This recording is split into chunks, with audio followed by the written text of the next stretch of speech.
itu sudah ada perpresnya tentang dana abadi pesantren. Artinya setelah memperoleh pengakuan melalui undang-undang, maka kemudian ada anggaran yang akan diberikan kepada pesantren. Lagi-lagi Prabowo curi program Jokowi, beri janji jika jadi presiden akan gelontorkan dana abadi pesantren. Loh, program Jokowi sejak 2021 bos, kini amat curi program presiden, menjijikkan. Memang betul yang kata Pak Wapres tadi, dana abadi kita itu sistemnya adalah untuk mengalokasikan uang setiap tahunnya dan dana itu diinvestasi oleh Kementerian Keuangan sehingga tiap tahunnya, makanya namanya abadi gitu. Jadi setiap tahunnya akan berkembang. Maju yang dilakukan oleh pemerintah di mana Kepres sudah diterbitkan dan ada dana abadi untuk pesantren yang harus kita apresiasi kerja-kerja yang baik dari pemerintah terhadap respon positif terhadap tuntutan ataupun aspirasi yang disampaikan oleh masyarakat. Halo, selamat datang di channel Redaksi Jurnal bersama JJ. Kubu bakal calon Presiden Prabowo Subianto sudah tahu dana abadi pesantren amanat undang-undang sudah ditekan pula oleh Presiden Jokowi sejak 2021 dan sudah berjalan juga. Tapi kubu Prabowo sedang mencoba membodohi umat dengan mengatakan kalau Prabowo jadi presiden, pesantren bakal diguyur dana abadi. Padahal jika Prabowo tidak jadi presiden pun itu juga akan tetap terjadi. Seperti diketahui, Gerindra memastikan jika Prabowo terpilih sebagai Presiden 2024 akan memperjuangkan dana abadi untuk pesantren. Janji tersebut disampaikan saat bersilaturahmi dengan alim ulama pengasuh tokoh pondok pesantren se-Madura. Dana abadi pesantren ini merupakan mandat dari Undang-Undang Nomor 18 Tahun 2019 tentang pesantren. Sekjen Gerindra Ahmad Muzani menggaransi regulasi ini akan tetap berjalan. Ini menjadi salah satu komitmen prioritas Prabowo atas kepeduliannya terhadap kaum santri dan pondok pesantren di Indonesia. Muzani memastikan jika Prabowo memiliki komitmen untuk terus peduli terhadap kehidupan pesantren dan juga madrasah, terutama tentang peningkatan kesejahteraan para tenaga pengajarnya melalui dana abadi yang diamanatkan dalam Undang-Undang Nomor 18 Tahun 2019 tentang pesantren. Nah, ini nih merupakan kebohongan besar Wowo pada para santri dan mengakui program inisiasi Presiden Jokowi. Bisa dibilang Prabowo nyolong program yang diinisiasikan oleh Jokowi. Ia tidak memiliki program yang bagus, yang memiliki kualitas yang baik untuk mensejahterakan masyarakat. Jadinya mau tidak mau harus menggunakan program Jokowi untuk membodohi para santri.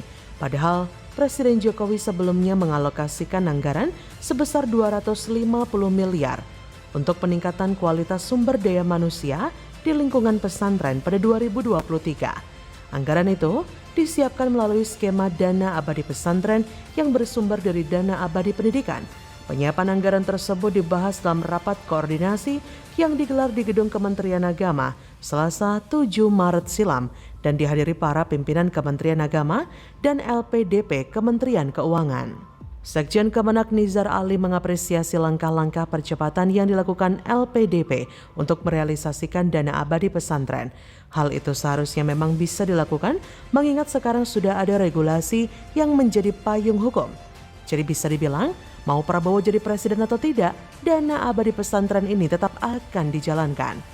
Di tempat yang sama, Dirjen Pendidikan Islam Kemenak Muhammad Ali Ramdhani menjelaskan dana abadi pesantren nantinya akan ditujukan untuk pembiayaan beasiswa gelar atau non-gelar untuk jenjang S1, S2, dan S3, baik dalam ataupun di luar negeri.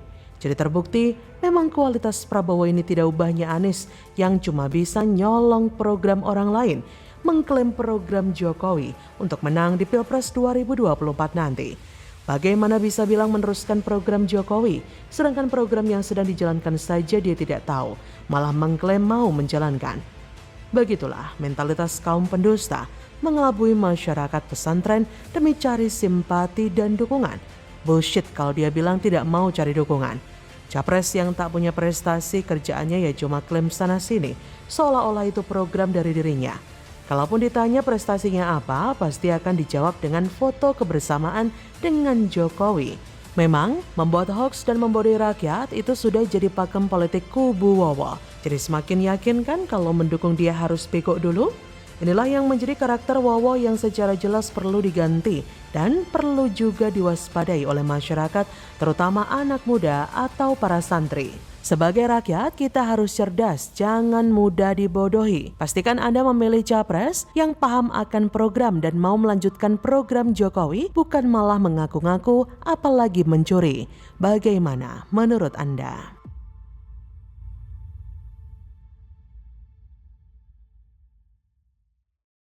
Pilihan capres Kaisang akan sama dengan Gibran, Ganjar jadi pilihan yang tepat. PSI OTW dukung Ganjar, Prabowo ditinggalkan. Misalnya. Ya ditunggu aja. Berarti ini masih menunggu dari PSI, dari keputusan Mas Kaisang sendiri ya? Nunggu apa? Nanti arah dukungannya. Bisa beda atau tidaknya tadi? Sama kemarin. Hai, dengar suara JJ di channel Jurnal Radio. Wali Kota Solo, Gibran Rakabuming Raka, mengatakan dukungannya kepada calon presiden di Pilpres 2024 akan sama dengan Ketua Umum PSI Kaisang Pangarep. Akan tetapi, Gibran tidak menyebutkan siapa bakal calon presiden yang akan didukung oleh Gibran atau Kaisang. Gibran dan Kaisang merupakan kakak beradik putra dari Presiden Joko Widodo. Gibran adalah putra sulung, sementara Kaisang anak terakhir. Gibran Kaisang saat ini bernaung di partai politik yang berbeda. Gibran merupakan kader PDIP, beda dengan Kaisang yang kini menjadi Ketua Umum Partai Solidaritas Indonesia atau PSI. Saat ini, PDIP sudah mengusung Ganjar Pranowo sebagai baca pres. Gibran pun pernah terlibat melakukan sosialisasi mengenalkan Ganjar kepada warga Jawa Tengah. Bahkan menurut pengamat politik dari Universitas Indonesia, Ade Reza Haryadi, putra sulung Presiden Jokowi itu tidak akan menyeberang ke kubu lain, apalagi sampai menerima pinangan sebagai pendamping baca pres Prabowo Subianto. Menurutnya, Gibran kian menunjukkan posisi mendukung baca pres dari PDIP Ganjar Pranowo. Sementara itu, PSI yang dipimpin Kaisang belum menyatakan dukungan kepada salah satu baca pres. PSI sebenarnya kerap hadir dalam acara yang digelar Koalisi Indonesia Maju pengusung Prabowo Subianto. Misalnya saat petinggi PSI hadir di rumah Prabowo di Hambalang, Bogor beberapa waktu lalu. Kemudian petinggi PSI juga hadir dalam Rakernas Demokrat bersama para pejabat teras Gerindra, Golkar, PAN, Gelora, Garuda yang mendukung Prabowo.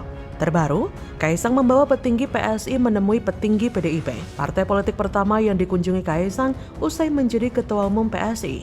Sebenarnya tidak perlu dianalisis terlalu dalam bahwa Gibran ini memang tegak lurus mendukung Ganjar. Gibran itu mendukung Ganjar karena dia berseragam merah. Berseragam merah dan merupakan kader Banteng tentu mendukung Ganjar. Bahkan Gibran sendiri mengatakan bahwa dia nggak mendukung Prabowo. Ia juga mengatakan bahwa belum ada statement dari mulutnya yang mengatakan bahwa dia mendukung Prabowo.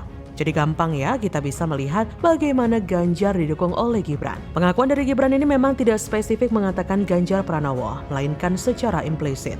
Tentunya kita tahu bahwa orang Jawa itu suka main di dalam tradisi. Jelas banget Gibran Rakabuming Raka sedang mendukung Ganjar Pranowo. Jadi kita bisa sama-sama memahami dan maju terus untuk mendukung Ganjar karena Gibran mendukung Ganjar. Dan jika Kaisang akan ikut mendukung apa yang didukung oleh Gibran, maka tentu saja pilihannya adalah Ganjar Pranowo. PSI ini memang sedang butuh suara banyak mengingat selisih yang masih lumayan besar di kisaran 3,2%. Jika melihat hasil survei yang dirilis SMRC, bahwa PSI hanya mendapat 0,8%. Masih jauh dari batas minimal PT sebesar 4% dengan waktu yang semakin mepet pula. Jadi pilihan terbaik saat ini adalah membawa PSI mendukung pencapresan Ganjar. Kalau Kaisang masih ingin kans PSI terjaga untuk meloloskan partai mungilnya ini ke Senayan. Membawa PSI mendukung Prabowo akan menjadi langkah blunder dan menggiring PSI ke koalisi yang dibentuk Nasdem akan terlihat seperti bundir massal. Masa mau berharap pada koalisi yang hampir pasti kalah di kontestasi Pilpres 2024 nanti? Jadi, bagaimana menurut Anda?